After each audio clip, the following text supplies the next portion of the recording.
guys, it's Sunday.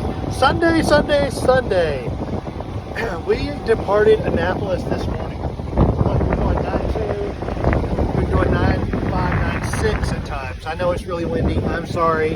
It's blowing about 20, gusting pretty steady at 22, 24.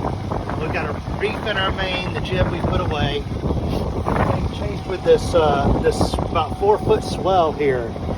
We're making the run up and around into Solomon's for some protection.